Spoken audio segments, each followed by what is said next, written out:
What's the easiest choice you can make? Window instead of middle seat? Picking a vendor who sends a great gift basket? Outsourcing business tasks you hate? What about selling with Shopify? Whether you're selling a little or a lot, Shopify helps you do your thing, however you cha-ching. Shopify is the global commerce platform that helps you sell at every stage of your business. From the launch your online shop stage to the first real-life store stage, all the way to the did we just hit 1 million orders stage. Shopify's there to help you grow. Whether you're selling scented soap or offering outdoor outfits, Shopify helps you sell. Wherever and whatever you're selling, Shopify's got you covered. Sign up for a $1 per month trial period at shopify.com/try. Go to shopify.com/try now to grow your business, no matter what stage you're in. Shopify.com/try.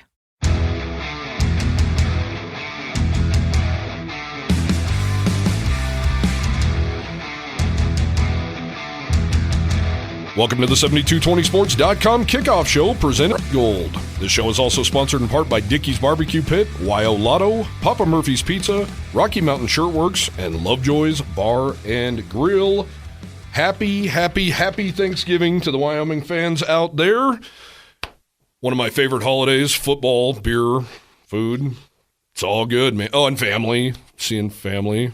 That's all good, Jared. Are you a turkey or ham guy? Prime rib. On Thanksgiving? Yeah. It's turkey day. All the minions can eat turkey. Prime rib is for Christmas. Prime rib is always. I actually had one this week, and I must say, I'm tooting my own horn, breaking my arm, patting my own back. It was incredible. Horseradish and au jus, or just au jus?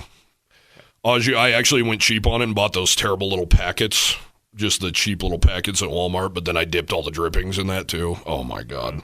Rosemary, man, that's a game changer. Good stuff. Any big plan? We are obviously recording this before Thanksgiving because I think you're heading out of town, right? I am heading to Dallas, Fort Worth area, and get to go to the Thanksgiving Day Dallas Cowboy game against the football team from Washington. Yeah. I can't even say their last name. That's so stupid, their nickname. Anyway, and then we're going to hanging out on Friday. Going to watch a lot of football, of course, and then same as Saturday. And we get to go to a concert at Billy Bob's, Texas on Saturday night. That's the best. It's going to be fun. Have you been to Billy Bob's before? I haven't before. There's been a couple times when I traveled with the team to TCU, and there'd been concerts there, but I'm like, $50 for a one-way taxi cab. And that was back when I was, Now it's $50 for an Uber. Well, yeah, but get out of there. Making a little bit better money now. Yeah. I can kind of afford it. Billy Bob's is awesome, man. There's like 20 bars in that place. They got the indoor bull riding, and it's just the stockyards themselves. Yeah, we're going to be down there. Yeah. Day drinking. Let's go back to Texas even in December. Doesn't that sound fun? The Frisco Bowl would be so fun, wouldn't it? Gosh. I know it's fun. People have been writing me going, what are you hearing? I'm not hearing anything. Nobody's hearing anything. And if they tell you they are, they're lying. And all I say, in Wyoming, the University of Wyoming did put out an email yesterday saying, with listed of 15 different bowl scenarios. Wow. And if you would buy tickets to which ones. So you could put in your information, and of course you would be refunded for any game that they don't go to. They just it helps out, I think, in planning. How am I not getting this email? Well, you're not a season ticket holder. Oh, I was going to say, man, that sounds like an email I should have. And you're not a donor. Yeah. Yeah, I guess that makes sense. But anyway, so, they put it out that way, and it's kind of like a little premature in my opinion, but there's a rhyme or reason for it, I guess. I don't know what it Interesting. is. But it goes from Boca Raton all the way to, the Arizona Bowl. It kind of goes in chronological order of the dates. I think you and I are in agreement that if it's not the LA Bowl for the championship, Texas. The weird thing is the LA Bowl was listed. Really? And because they can opt out of taking the champion, they can go somewhere else. It's all that stuff. Well, and somebody asked me about it yesterday, how they even do this. And I'm like, well, from what I understand, LA Bowl has first dibs. They can pick who they want, and obviously those teams can say no. We saw Boise State say no to the Arizona Bowl a couple years ago. Arizona Bowl has second dibs. And Arizona really wants Wyoming, so that could be one where Wyoming says, we've already gone there twice in the last few years. We want to try something different. And like you and I have talked about 100 million times, the recruiting base is in the Lone Star State. They're not recruiting hardly anyone out of Arizona, although Evan Swoboda could be the next thing. He's the only guy on that roster from Arizona. And I heard he's going to have already 70 people at the Arizona State game next year, which he could potentially be the starter under center. Yeah. But Texas is where it's at. Wyoming doesn't recruit New Mexico. They don't recruit Idaho. You don't want to go to the Boise Bowl anyway. What I would love to see more than anything in the world is Boise State playing in the Potato Bowl. That would be absolutely. I can tell you they're not going to the Arizona Bowl. Great. They burned that bridge. So I don't know. I mean, maybe New Mexico. I don't know. I'm going to go out on a limb here. I think New Mexico Bowl is going to try to take Wyoming first. Yep. And if that happens, so be it. Great. They have a Rudy's barbecue there, which is awesome. And then Frisco Bowl, in my opinion, is second choice. Yeah. Texas would be great. First Responders Bowl, Frisco would be, oh man, that'd be great. And there's a new golf course that's right next door to it. It's 36 holes. The PGA has their own headquarters right there. It'd be so great. And the stadium it's cool. 18,000, 20,000. Yeah. It's perfect for a bowl game for the Mountain West and whoever. Yeah, and that's where they play the FCS championship games. I mean, it looks like a really cool, it's a soccer stadium. Looks like a really cool atmosphere. I think it'd be fun. It'd be great. And like you mentioned, Billy Bob's is right there and best barbecue in the world and Lone Star beer, and sounds good to me. I'm all about Texas. Jared, a very impressive showing for the Wyoming Cowboys on last Saturday in Laramie. The one thing that they've wanted to do is start fast. They finally did it. I had a really blunt question for Frank Crum after this game. Where the hell has that been all year? Because I know you thought it. I know we all thought it. Where the hell has this been? 35 first half points, finally a blowout. I was home back in Cheyenne by 7 p.m. That never, ever happens. You dang near beat me home. Yeah, that never happens. I rode over with some neighbors, and we went to dinner afterwards. And it was about the same time. Yeah, it was. This is what, and I asked Craig Bowl too, is this what this whole year is supposed to look like? And he said, I'm pretty damn happy about it. Well, as you third play in, score on a long touchdown. Fourth play, long touchdown. And then, that next play to Gillenborg was just, and he showed his speed. Mm-hmm. And Craig did say it in his postgame. He goes, looks like an NFL tight end to me. Yeah. Which, if he gets the blocking down, and actually a lot of tight ends don't really block anymore. They might chip somebody. But I don't want to compare him to a Travis Kelce, but you're seeing more tight ends that are more athletic like that and that can run. Yeah.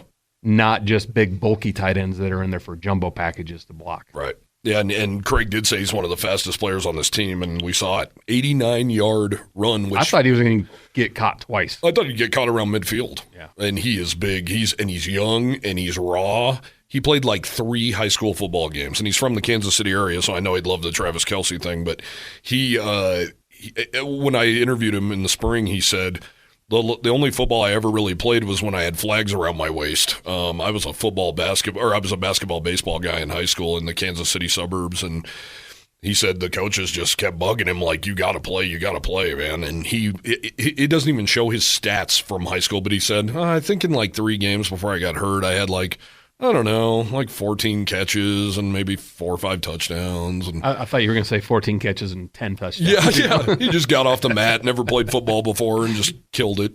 So, the future's bright with that dude. And then Peasley had a little anecdote that was really cool to hear. He said that him, John Michael Gillenborg, and Evan Swoboda are roommates. And then during practice, they always goof on Evan because he goes through his progressions, but every throw seems to go to J-Mike. And that could be a really, really special connection next year and the year after that. So that was impressive. 89 yards, the longest pitch and catch for the Wyoming Cowboys since 2015 when Tanner Gentry and Cam Kaufman hooked up for 92 yards against North Dakota. I don't even remember that, I must admit, because I was seeing red that whole day with how bad Wyoming played against North Dakota. Yeah, it must have been early. Yeah, or very late. Well, it couldn't have been too early because that's the game that we want to forget. Yeah, sure. It was miserable. But this game was the opposite of miserable. 42-9, Wyoming with a 35-0 lead at half. Andrew Peasley was lights out in this game. 14 of 17, 319 yards, 3 touchdowns. Third play of the game, 44-yard strike to Ryan Marquez, who got behind the defense. Another funny anecdote they talked about was We tried this in practice. The cornerback screwed up. I'm screaming at the cornerback. This is Bull talking, of course. I'm screaming at the cornerback for screwing up. What do you know? We get into the game, and Hawaii does the same exact thing. So let him go. Marquez in the end zone all alone. Then the very next snap is when he hits Gillenborg for 89 yards. One to Wyatt Whelan was the most impressive to me, Jared. It was a 40-yard strike, but it was on a bootleg. He could have gone with the safe guy. Instead, he kind of made that adjustment, tweaked his body a little bit, and hit Wyatt Whelan right down the seam with perfection, and on into the end zone he went. It was really everything clicking in that first half. I was going to go back to the first touchdown, Marquez. If I was the cornerback, I would have bid on that too, on the underpass, because you don't ever see Peasley throw it that far. Yeah. So I would have bid on it too. You know what's funny too? Last week, what did we harp on? They never throw the ball for over 20 yards.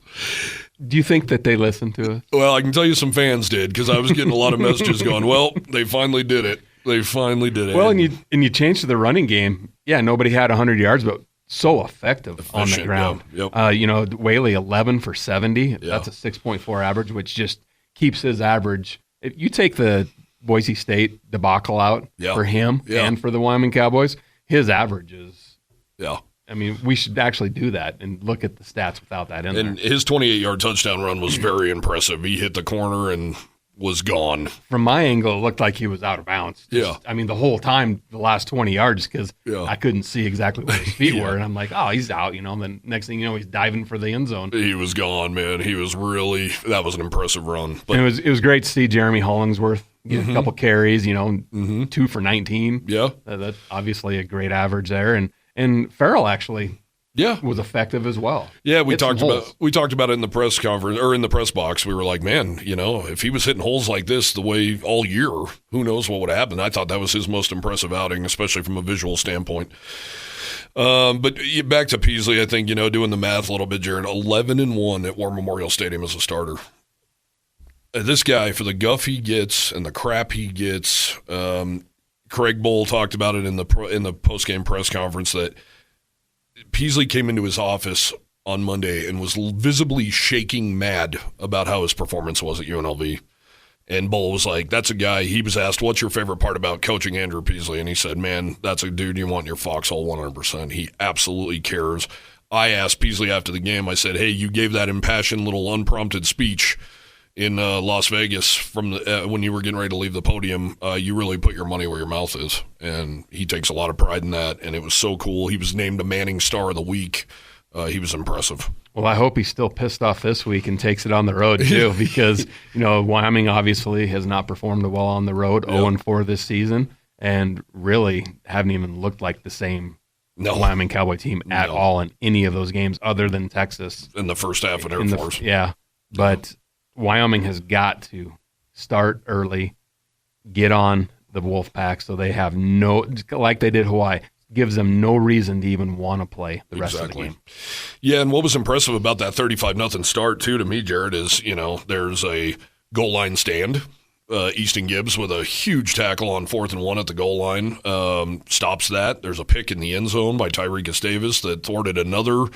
Hawaii was moving the ball a little bit at first, but with so many back-breaking plays, they finally just threw the white flag, unfortunately. And if it wasn't for a Trayton Welch fumble, Hawaii probably doesn't even get in the end zone in this game. And that was a great play by the Hawaii defender to strip that ball. And I feel bad for Welch because it kind of seemed like they were trying to get all the seniors involved in different aspects of the game and maybe get them a score at some point, type of a deal. Like Jair Asante on a jet sweep. Yeah, and the Marquez, deal.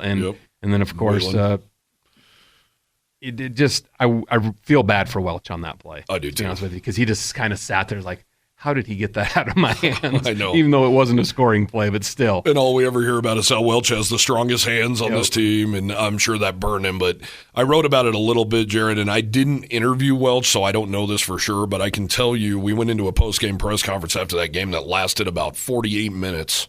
It was like 7 dudes we talked to, so it was like 48 minutes, and we come out, and Trayton Welch is still standing on about the 10-yard line in the north end zone, just staring at the stadium, and you could tell he didn't want to leave and he didn't want to take his uniform off. And I hope he wasn't brooding about that fumble, because that certainly didn't play a factor in a 42-9 game, and I'm sure it didn't. He's a really well-rounded individual, and I'm sure he was just having a really hard time. And Frank Crum actually came to his post-game press conference with his jersey and pad still on, and I said, Frank, we talked about this last week.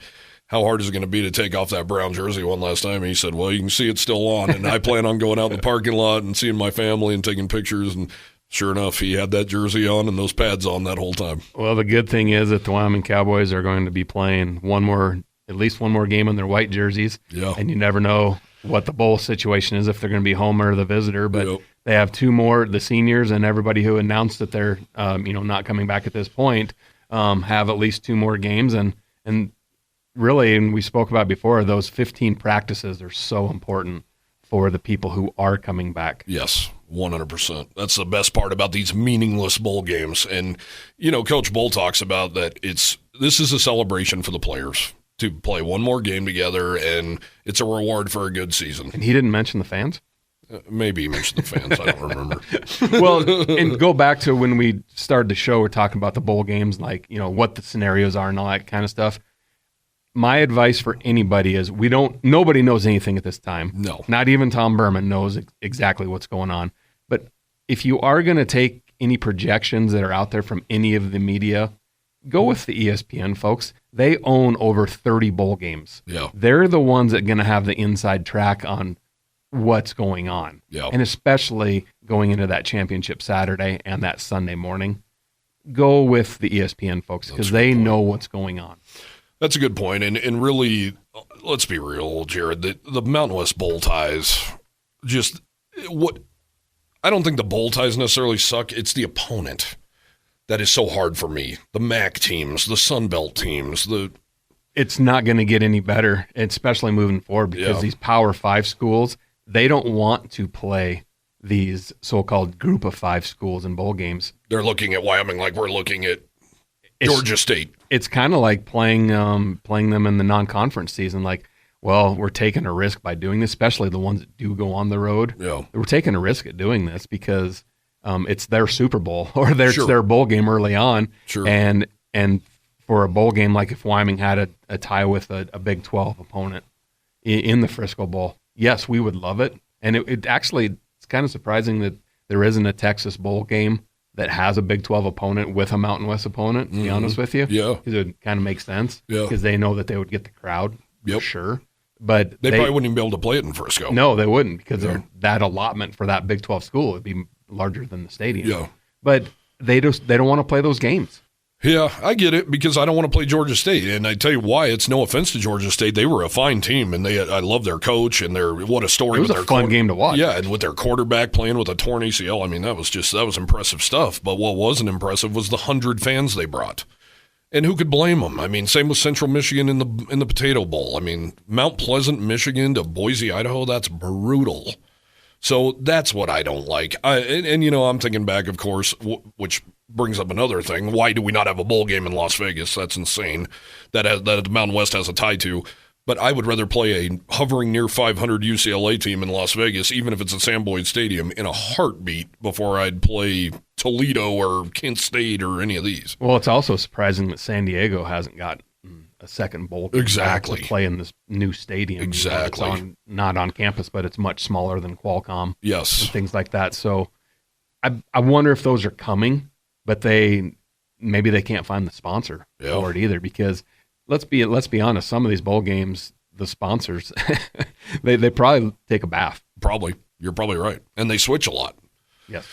But it's so amazing to look back. But, I mean, you got to keep in mind there were only 14 bowl games, but it's amazing to look back on those holiday bowls and see half of Qualcomm's Jack Murphy Stadium is half full of Wyoming, half full of Iowa, half full of Oklahoma State, half full of Wyoming. That's so impressive. Such a tough ticket to get back then. But today it's all about the TV revenue and for the sports bettors. Yeah. That's all why these games are there, and that's why all these preseason non-conference basketball tournaments. Mm-hmm. It's all about TV. No doubt.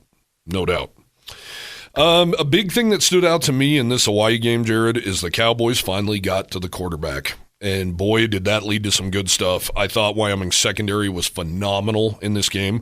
Colby Taylor never stepped foot on the field. Rook Brown never stepped foot on the field. Buck Coors, in making his first start, unfortunately hurt his hamstring at the end, and the kid just cannot catch a damn break. But he played lights out for his first start. Andrew Johnson got a lot of playing time. Ian Bell got a lot of playing time. Even when Braden Shager had time to throw the ball, no one was open. You look at this, their leading receiver, Pofeli Ashlock, we talked about him last week, 4 catches for 25 yards, a long of 10. Stephen McBride, their other awesome receiver, 5 catches, 103 yards. 58 of those came on one big pass play. 9 tackle for losses. Yes. With 3 sacks. And 6 quarterback hurries. Yep. And 2 interceptions. What do you know? Tyrekus Davis picks one off. Ja'Cory Hawkins picks one off. Cowboys forced 2 turnovers on downs. Just the defense played lights out. That's exactly what this defense is supposed to look like all year. When Ja'Cory got that ball and he kept his balance, what was your first thought? House call. That's what I thought too. And then he got tackled by the biggest guy on the field. But he had the sideline as his other defender too. He got hammered out of bounds. That was a big boy. Yes, it was. But, I mean, that's what this defense is supposed to look like. They were dropping 8 at times. They were really confusing Shager.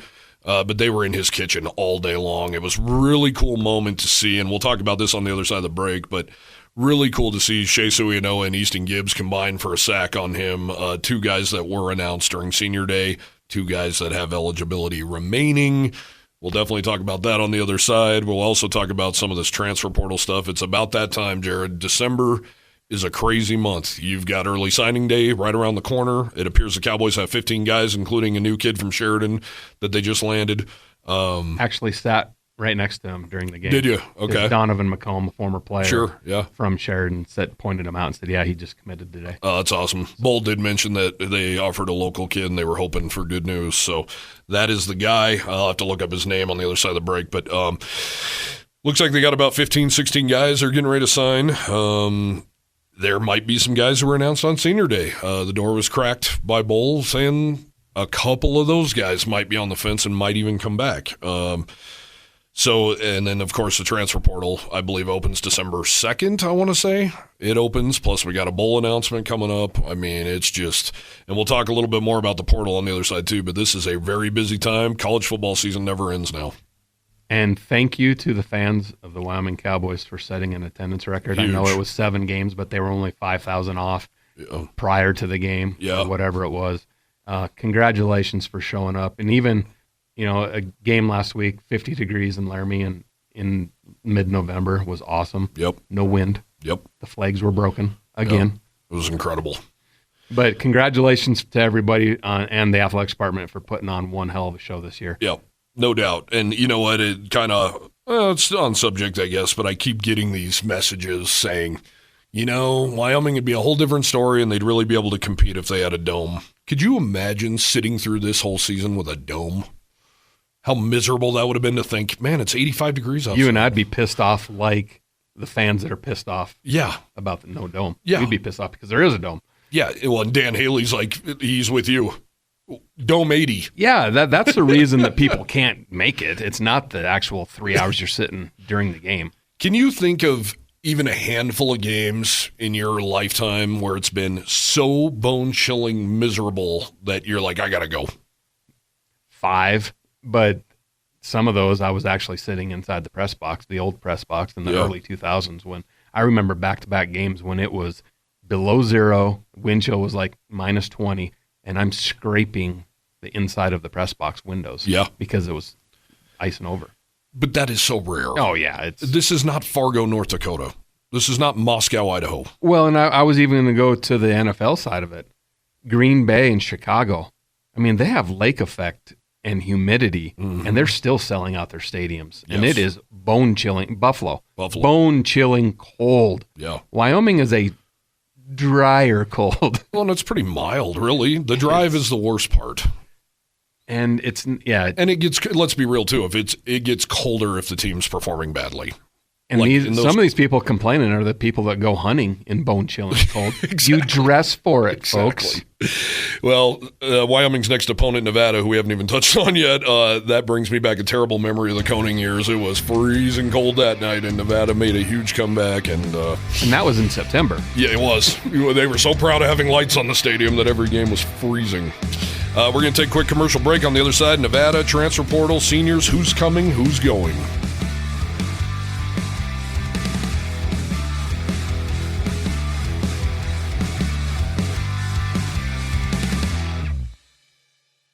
What's the easiest choice you can make? Window instead of middle seat? Picking a vendor who sends a great gift basket? Outsourcing business tasks you hate? What about selling with Shopify?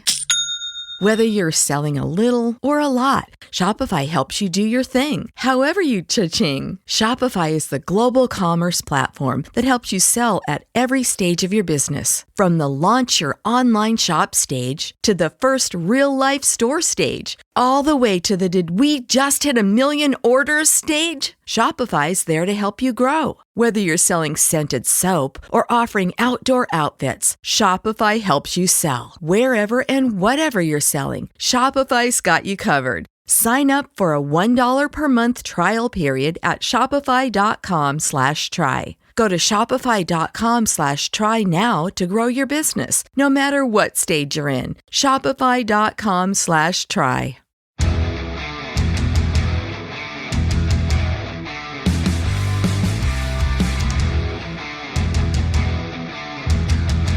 Welcome back to the 7220sports.com kickoff show, presented in part by Wyo Lotto. When the Pokes win, you win too. Learn more at wyolotto.com. Happy Thanksgiving to everybody out there. Hope you're enjoying your weekend, your food, your family, all that good stuff. The Wyoming Cowboys will take on the Nevada Wolfpack Saturday night inside McKay Stadium in Reno.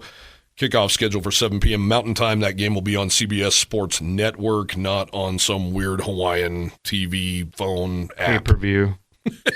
TS1 Sports or whatever. You know things are going well, Jared, when the only gripes and rants and raves are people who can't get the game on their cell phone to go to their TV. You know what, though? It's the reason Hawaii's in the league is because they need this extra revenue. Yeah. And that's how they get the TV deal done, so they can make money back at the island. I think if you're on the island, it was like $100 a season or to have this or whatever. Well, let's face facts here. Fox and CBS didn't pick up this game. They didn't see this as being a big game. It is kind of ironic, though, that the Mountain West Network doesn't take the feed. Also, yeah. But I understand why they don't, because it's for Hawaii to make some money, which is fine. Yeah. Yeah, I get it. And it was interesting, man. I was getting ready to get on the elevator to go up to the press box, and there was this big old Hawaiian lineman, prototypical big Polynesian cat with all the tribal-looking tattoos. I don't even know if that's the right term, but you know what I mean. He's sitting there stretching, and I just started a conversation with him, and I'm just like, "Do you ever think you'd be in Laramie, Wyoming?" And he's like, "No." He's like, "I'm from Hawaii. Never in a million years." He's like, "It's beautiful, though. We came up from Fort Collins, and, like, it's absolutely beautiful up here." And I'm like, "How do you handle all this travel?" And he's like, "Dude, the closest place we play is San Diego State, 5.5 hours. This year they played at Vanderbilt. You think Hawaii's on a charter to Nashville, Tennessee? That 300-pound, 6'5" cat is in a seat flying all the way 12 hours to Nashville, Tennessee." And I don't think they charter. I can't imagine they can afford it. No. And those planes at that next level of being that size, and plus all the equipment, because they can't drive their equipment. Yeah. You know, so it's a whole different animal. And that's another reason with these TV contracts, it somewhat supplements Hawaii's travel, and that's why they get an extra home game every year too. Yeah, exactly. But now they're still playing in that little municipal stadium, which the revenue isn't all there. Yeah. Because they can't. What is it? 10,000 feet. I think 9,000. Yeah. People. So once they get their own stadium again and get some things going, it'll be a different story for Timmy Chang and the Hawaii Rainbows. And I do think they're going in the right direction. It's just, it's tough, man. It's tough sledding. I did mention to that guy, too, that, you know, I'm sure Cam Stone warned you that it could be snowing, miserable, cold, all that good stuff up here. And he goes, "Well, it seems nice to me." I said, "Yeah, it's nice today. You have no idea." But speaking of Cam Stone, wrote a story this week, Jared, did this last year as well. Portal tracker, let's check in on former Wyoming football players. Put that on social media today, and I tell you what, it is blowing up. And there's so many people out there who don't read and educate themselves who go, Wyoming gets killed in the portal. Every year they're getting killed in the portal. I'm glad you pronounced it right. It is called portal. Yes, yes, very much so. They are not getting killed in the portal. You can look at it on its face and go, wow, they lost 16 guys to the portal last year. Wow, that's a lot. It is a lot. However, we don't hear about, this isn't like Deion Sanders with a camera in his face talking about Louis and stuff. Craig Bull does bring guys into his office and say, you're no longer in our future plans. And if he likes you, like, this is totally just my thoughts. I don't know if this actually happened. I think he really liked Hank Gibbs, former quarterback, put him on. He's a legacy player. His dad played here. He put him on scholarship. I think he saw that Hank Gibbs was not likely to play in his Wyoming career and likely said, hey, you're not in our future plans. However, maybe I can facilitate and or help you or make some calls. And now he's a quarterback at Northern Colorado, and he's not playing a ton, but he's playing. And that is what this coaching staff or any coaching staff should do and has done. They're going to help these guys land somewhere else because because it's for the love of the game for a lot of these guys. Sure. Buck Kors is a great example. I mean, the guy just keeps coming back, glutton for punishment, but he keeps coming back because he loves the game of football. No doubt. And these coaches help them land other places so they can get some playing time. Now, for the ones that leave on their own and think that the pasture is going to be greener on the other side, well, we know it's not for a lot of them. And in your article, it has NA a lot of besides several of these guys that you would think that they might be on special teams at Wyoming if they would have stayed. Yeah. Or been one heck of a scout team player. I'm looking at an NA right now. I was actually going to transition right to that. Joey Brash. This guy would have likely been Wyoming's starting running back in last December's Arizona Bowl. Now, we'll never know. Joey Brash entered the transfer portal before that postseason matchup with Ohio in Tucson. The Nebraska native carried the ball 29 times for 91 yards. He also caught 4 passes, never scored a touchdown, did lose a fumble last year at Illinois.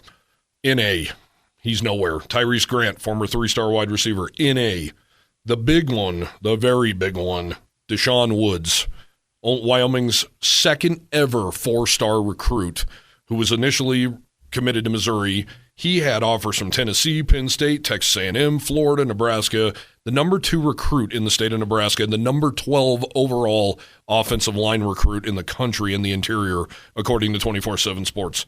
NA. Speculation with Woods has to be academic, right? Yes. That's the speculation, yes. Still nowhere, though. I mean, this is obviously a hugely talented man. And he couldn't he couldn't get on the field in 2 years at Wyoming. And now he's NA. And that's one of those sad, really sad deals. Because I've seen it. I saw it in Texas. I saw guys, when I covered high school football in Texas, a guy who, I have no problem even mentioning him. His name was Jose Scott. He was on the front when I first got to my desk in Texas. Dave Campbell's Texas Football Magazine is on my desk. Which is the Bible down there. The Bible. You look at it, there's a picture of Jose Scott on the front from LaPorte, Texas, a team I cover. And I'm like, I get to cover this guy? You know what the headline was? Next Von Miller, Jose Scott signs with Aggies. Jose Scott is now just a guy living in LaPorte, Texas, who was suspended for half of his senior year and never, ever made it to College Station, Texas. It makes me sick to this day to think about. And you know what? I don't know what Deshaun Woods is doing or what he's got in his life, but I know he has an NA after his name right now, and that is sad. Well, hopefully he's doing well and is going to continue doing well because it's a sad deal. And yeah. You can go back through every single roster in the 130 years of Wyoming football or whatever it is, and you could probably pick out a handful of guys like, whatever happened to him? Well, you can say whatever happened to the 1 4-star recruit they had before that. John Hawk, who was another offensive lineman who came from a community college in Kansas, and he came under Dana Dimmel, and I've asked Dana Dimmel, do you remember this guy? And he goes, no. You recruited a 4-star, the first one in the history of the program, and you don't even remember him? And I asked teammates, too, like Jeff Boyle, no clue. No clue who this guy is. I don't even think he ever showed up in Laramie. I don't know. Yeah, he may not have even came to two-a-days. Yeah, I don't know. But there's another guy who, and I can't find him on social. I really wanted to do a story about this guy and go, who are you? But those are Wyoming's 2 4-star guys. A lot of 1-star guys, a lot of no-star guys have panned out. The 2 4-star guys have not. However, looking through this, the big question is here, Jared, that I want to pose to you and go through a few of these. Is Wyoming winning in the transfer portal? Yes, absolutely. I agree. You can even read some more from that article about what the impact of the guys. I mean, you just think about Peasley right off the start. Yep. I mean, without him, who knows who would be playing quarterback? Because last year, I mean, you can go all the way to last year. Yeah. Like, who would have been playing? I mean, Hank Gibbs played a little bit. Yeah. I mean, I'm struggling to figure. It would have been Svoboda. Or Clemens. Yeah. That's it, though. But I mean, and that's then, no proving anybody. But then last year, then Svoboda doesn't use his redshirt year. Yeah. And then he's 1 year less moving forward. You know, I mean, scenarios are kind of crazy when you think about it. Well, right now, Wyoming's leading passer, rusher, and receiving touchdown leader, Andrew Peasley, Harrison Whaley, and Ira Santi, they all came from the portal. 2 guys with interceptions against Hawaii, Ja'Cory Hawkins, Tyreek Davis, portal. Cole DeMarzo's played a big role this year, portal. TJ Urban on his way up, portal. And then you think about moving forward, Cole is most likely going to be a starting linebacker next year with the departure of what we think are, Shea and Easton. Yeah, so. Yep. I mean, and if you think about who Wyoming lost last year, and I think a lot of these fans are getting it confused and going, they lost Isaiah Nair and they lost Chambers, and that was 2 years ago. I'm talking about last year. And if you think about the awesome players they lost last year, you go to Emmanuel Pregnon, big offensive guard who ended up at USC. The way he left was not exactly awesome. He said in a tweet he was going to level up. He left right after the spring game. Arizona was in. He tweeted out that Arizona offered him 5 minutes after he said he entered the transfer portal, and then all these big schools came calling. Really good player who didn't have any other options except for Wyoming out of high school. Craig Bull took him. He was stoked to get him. He landed him late on signing day. He said he was waiting for a fax from the Ivory Coast of Africa. That was Emmanuel Pregnon. And then I think you can say Joshua Cobbs, Wyoming's leading receiver last year. He was one. Its leading rusher, Titus Swin, briefly entered the portal before entering the NFL draft. And cornerback Cam Stone, along with an up-and-coming edge rusher in Oluwasi Omotosho. Pregnon has played every game. He's a freshman All-American from Wyoming. He's played every game so far at USC. I can't tell you his exact numbers, but I can tell you that they average just 139 yards per game on the ground, and their Heisman Trophy winning quarterback's been on his wallet 33 times, and that's 106th out of 130 FBS teams, and they're bad. And he runs for his life dang near on every play. Yeah, and the picture I actually put on here is him running from his life with the guy running right past Pregnon. Cam Stone, we saw him last week with Hawaii in town. His homecoming definitely didn't go as planned. He did not. I originally put in this story that he got burned on that Wyatt Whelan touchdown. That is not true. I wrote a correction. He had to peel off Alex Brown to come make that tackle at the goal line, and he rode Wyatt Whelan right into the end zone. He's had a lot of injuries this year, but, he has 20 tackles, 5 pass breakups, and a pick. You would think if he stayed in Laramie, he would have transitioned to bigger and better things. He had 2 picks last year, like 50 tackles. Possibly second, third team guy in the league. Absolutely. Oluwasi Omotosho, he's the one that's mind-boggling. This former Wyoming edge rusher has appeared in just 3 games this fall, according to OregonLive.com. That has nothing to do with injuries. So he is way down the pecking order there, and he was really on the cusp of becoming Wyoming's starting, maybe an elite kind of guy on the edge. He's tallied just 4 tackles along with a strip sack, and that was in a 62-17 rout of Stanford. So that could have been in the 4th quarter of an absolute blowout. I didn't pay that much attention. Joshua Cobbs, Wyoming's leading receiver in 2022. He's appeared in 10 games for Houston this year. 6'4", 204-pound San Antonio native. He has 7 catches for 59 yards, and his best outing was a 2-catch performance against Sam Houston State, where he finished with 25 receiving yards. So those are your quote-unquote studs that left Wyoming last year, and you replace those guys with Ira Santi. I'll take that replacement. Oh, absolutely. In a heartbeat. Yep. I'll take that one. Running back over Titus Swin, Harrison Whaley. Yes. A healthy Harrison Whaley, to me, has a lot more upside than Titus Swin. And he hasn't had the drama. No drama. That's Except for great. Still wondering about that first quarter suspension at UNLV, but yeah, that'll come out at some point. But yeah, we know that Harrison is a good kid. Yep, no doubt. you look through some of these, Jordan Vaughn, who started at running back last year in the Arizona Bowl for the Cowboys. He's now at Abilene Christian, so, it's safe to say he took a step down in competition. He was moved to linebacker, and then just now, recently in the last few weeks, was moved back into the backfield where he has 253 yards on 46 carries. Mikael Janice, he was a big recruit coming out of the Beaumont area. He had 49 pancake blocks and no quarterback sacks allowed during his senior season. First team All-Texas guy, 6'4", 265 pounds. He didn't see the field in 2 seasons in Laramie. He moved on to Louisiana Tech, and now he's not even listed on the Bulldogs roster any longer. So Keontae Glinton's having a decent year at New Mexico State. He'd probably be another one you'd consider. He was a starter last year at nickel before Rick Brown took over. How about New Mexico State? Yeah. Not just going into Auburn and beating them. They beat them by 3 touchdowns. They beat the hell out of them. And they were a 3-touchdown underdog. Yeah. So good on the Aggies for doing that. Almost a $2 million payout, too, for that beating. So.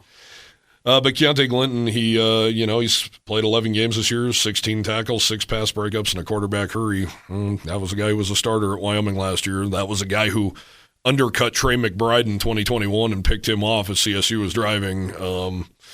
Some of these guys are just like, and you look at these numbers on their face, man, it doesn't look like they made the right move. But however, they might have made the right move for themselves or their degree. There's a lot of circumstances. But yeah, and some of it is maybe they don't like the coaching. Sure. They don't like the town of Laramie. Sure. I mean, some of these guys need a little bit more. They need a mall. Yeah. They need some nightclubs. They need better restaurants, stuff like that. I see Cam Stone with his phone having fun in the water and stuff. I mean, he lives in paradise now. I mean, but it's easy for us to go, well, you can live in paradise, but do you want to win football games? And Cam Stone's a likable cat. I talked to him after the game. I know the coaches still like him. His former teammates still like him. I don't know why he left, but, he didn't make a step up. Go back to your baseball career. If you were good enough to play at the D1 level, when you left Cheyenne and your offers were Wyoming and Hawaii, where would you have played baseball? Me, personally, I would have stayed home. I would have stayed home because that was my dream. Because you don't like sushi. That too. But that was my dream, was to stay home. But if I didn't have any ties to, say I was a Colorado, Denver kid, and it was Wyoming or Hawaii, I'd go, who's better at baseball? Who gives me the best chance to move on with my career? It probably isn't Hawaii. And that travel is insane. And it just wouldn't have, I don't know. Hawaii, I actually got a job offer at a newspaper in Hawaii, and not only is it ridiculously expensive, my thought of living on a rock would make me have an absolute panic attack on a daily basis. And plus, you don't like to fly. I don't like to fly, and I don't like their food. So anything over a 2-hour trip. Can you imagine being a sports writer in Hawaii, too, with those names? It would have been an absolute disaster. Chris Fuamatu Mafala. One of my favorite names from the Utah days. Yeah, that wouldn't have been fun. Another story I put out today, it's not on social media yet, but which Cowboys have played their final game in Laramie? 18 guys, Jared, were announced on senior day. And, of course, we still have that weird COVID, like some guys have an extra year, some guys don't. The guys who are, and by the way, Craig Bull said he wasn't stunned by any of these. Not at all. But these are guys who definitely played their final game. Frank Crum, offensive tackle, Peasley, quarterback, Wyatt Whelan, receiver, Ryan Marquez, receiver, Gunnar Gentry, receiver, Ira Asante, receiver, Ja'Cory Hawkins, corner, Clayton Stewart, punter, Cole Goodboe, defensive tackle, Trayton Welch, tight end. Those guys are done. It's a wrap. Here's the guys who still have eligibility remaining if they choose to use it. And if they choose to use it, that doesn't mean it's going to be in Laramie either. Ralph Fawaz, punter. That one kind of shocked me. Coach did put him on scholarship. The Cowboys do have 2 punters on scholarship, which you don't see very often. I thought Ralph would slide right in for Clayton Stewart next year. You're a punter. You're not taking a physical pounding. Why not go to school and get as much free school as possible and be the punter? Maybe he's one of the guys on the fence. I don't know. Easton Gibbs, I joked with him after the game, said, any chance you're going to run it back next year? He said, you never know, but no, he's not. He's done. Shea Suinoa, that was shocking to me. I didn't expect that. I thought he'd slide over to the middle, take over for Easton next year, and Cole DeMarzo and Connor Shea would kind of battle it out for the weak side spot. As of now, Shea Suinoa, he has dealt with some shoulder injuries and stuff like that, but he was a quarterback coming in from Clear Lake High School, sat on the bench for 3 years waiting his turn, and now he's going to put in 2 years and apparently hit the dusty trail. Deron Harrell, cornerback, the transfer from Wisconsin, who did have some moments, speaking of guys in the portal. He had a huge interception last year against CSU in the border war in the end zone. He didn't play this year and obviously would be entitled to a medical red shirt. However, from what I'm hearing, he suffered a major, major injury, and I don't know if he can even play again. But he's a guy who has that option if he can physically do it. Colin O'Brien, tight end, Mission Viejo, California. Really good blocking tight end, can make some catches too. I know he's had some injury issues too that have been plaguing him. Doesn't know if he's coming back. Jordan Bertinoli, that's a big loss at defensive tackle, especially with Cole Goodbow as well. Jordan, Casper, Wyoming native, obviously. He has a baby on the way. He just got married. Think he's going to try the professional route. If that doesn't work out, he's a father. He's going to be a father and all that good stuff. Alex Brown. Kind of shocked to see that, too. I think Alex Brown hasn't even scratched the surface of what that kid can do. He looks just like, maybe even bigger than Isaiah Nair, and it's always been just one of those puzzling things. Like, when is this going to click for Alex Brown? Pierce, he's gone as well, and then Jeremy Hollingsworth, running back, Longmont, Colorado, torn ACL last year. I'm sure he got a red shirt out of that if he wanted it, plus he has an extra year. He was also announced on Senior Day, so those are your guys that are gone. Few of them shocking. I thought a few of them were shocking. I thought a few of them were, kind of expected. I mean, we knew Easton Gibbs. He told me at Mountain West Media Days he was done. But some of them were shocking. And most of these guys, we don't have exactly who's graduating, but at semester time. But some of these guys are going to be graduating at semester time. And if they choose to go elsewhere and try it at the next level like a Valaday did, yeah, good for them. Yeah. They got their degree and put in their time in Laramie. So don't be mad at somebody for going somewhere else and trying it at the next level after they've graduated. Yeah, the hate that Valaday gets from some people is just stunningly idiotic. I mean, he's the second leading rusher in Wyoming history. He gave it his all. And you know what? He probably hurt his own career by going to Arizona State because running backs are a dime a dozen. They have no value in the NFL anymore. And he's on a practice squad with the New York Jets. But that dude laid it all out on the line, man. It not only stuns me when people bash on Valaday, it pisses me off. And you know what? I hope he gets in the NFL, and I hope he makes an impact. And you know what? If he steps up on a Monday night and says, Xavion Valaday, Arizona State University, which I don't think he will, who cares? Who cares? That stuff pisses me off, man. All right, you want to go through some scores? We are recording this early, obviously. We have about 2 minutes left. Yes, I will. Friday afternoon, Utah State at New Mexico. Utah State needs a win to get bowl eligible. Give me Danny Gonzalez. What a win at Fresno State. Absolutely. Go Danny Gonzalez and the Lobos. Air Force at Boise State on Friday. This has some championship game implications. Sure does. If UNLV beats San Jose State, they will host the winner of the Air Force Boise State game. Simple as that. San Jose State finds a way to beat the Rebels. You got a 3-way tie and all kinds of weird computer tiebreaker things, and it's going to be weird. It's going to get weird. Saturday, 1 o'clock, San Jose State at UNLV. Huge game. Then the night games kick in with Wyoming at Nevada, Fresno State at San Diego State, which San Diego State has 3 wins, folks. They're so bad. 3 wins. They're so bad. And there's been rumors today that the UNLV OC is being mentioned as a replacement for Brady Hoke at San Diego State. And he's 36, 39 years old, something like that. That's how impressive they've been. UNLV, kudos to them. San Diego State finally maybe would have a quarterback. Yeah, maybe. Hopefully it's not Maeva because he's been really special. And then the nightcap, and I say it every time, the last chance saloon for you bettors out there, CSU at Hawaii, which CSU needs a win to become bowl eligible. And it's easy to look at how Hawaii played in Laramie and go, wow, CSU is going to smoke them. But, folks, Hawaii came into this game on a 2-game winning streak, including beating Air Force, and they beat Air Force handily. So Hawaii's got some dudes, man. These receivers are legit. If that guy has time to throw the ball, he's going to pick you apart. Go Warriors. Go Warriors for sure. Beat Cam Stone. The sheep. Cam Stone, go get a pick, buddy. Go get a pick. Yeah, those are your Mountain West games. That, of course, the other big games. The big game. Yeah, huge. Saturday, 10 a.m. Mountain Time. Ohio State at Michigan. Huge game. I can't stand either one of them, but I can't wait to watch that game. It's going to be fun to watch. Absolutely. Well, into the regular season, Jared. We probably won't be getting together again, really, until the bowl game on this show. We do have some podcast ideas and stuff coming up, I think. Yeah, be ready for some podcasts, 'cause we have some ideas coming up and some guests. And I got the Cowboys huge against Nevada. We're totally out of time, but I got the Cowboys huge. Same, cover. It's going to be a beating. This has been the 7220sports.com Kickoff Show presented by the Brown and Gold. This show is also sponsored in part by Dickey's Barbecue Pit, Wyo Lotto, Papa Murphy's Pizza, Rocky Mountain Shirtworks, and Lovejoy's Bar and Grill. Thank you for joining us. For Jared Newland, I'm Cody Tucker. Stay tuned for Wyoming football next, right here on KOWB.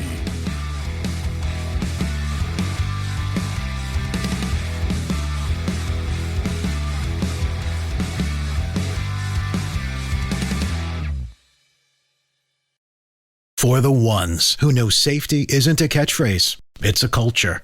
And the ones who help make sure everyone makes it home safe.